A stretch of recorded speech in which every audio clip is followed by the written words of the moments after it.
क्या आपने भी अपने सिस्टम को रीसेट या फिर फॉर्मेट किया है और आपका कीबोर्ड इस तरह का लेआउट दिखा रहा है कि जहाँ पे हम एक्चुअली एट द रेट आना चाहिए वहाँ पे एट द रेट नहीं है और इस तरह का कुछ भी लेआउट है, या फिर आपने कुछ अलग सी सेटिंग्स चेंज की है और उसके बाद इस तरह का कीबोर्ड का लेआउट आ गया है, तो ये वीडियो आपके लिए है। इस वीडियो को लास्ट तक जरूर देखिएगा, आपको अपना कीबोर्ड पहले जैसा मिल जाएगा।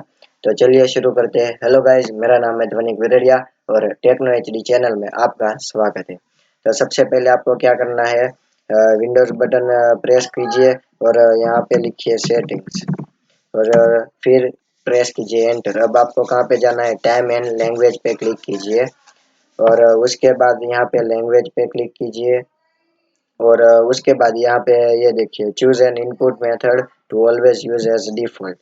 अब यहाँ पे यूनाइटेड स्टेट्स और यूनाइटेड किंगडम है, उसकी जगह पे आप आपका जो भी कंट्री है उस तरह से एक अलग लैंग्वेज आएगी। मेरे पास यहाँ पे इंग्लिश इंडिया है, तो इस पे क्लिक कीजिए। इस पे क्लिक करने के बाद बैक चले जाइए और फिर कैंसिल कर दीजिए।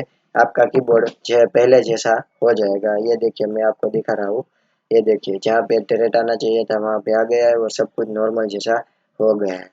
अगर ये वीडियो आपको कुछ काम का लगा तो लाइक और कमेंट करना मत भूलिएगा। अगर आप इस चैनल पे नए हो तो सब्सक्राइब करना मत भूलिएगा। इस वीडियो को लास्ट तक देखने के लिए धन्यवाद।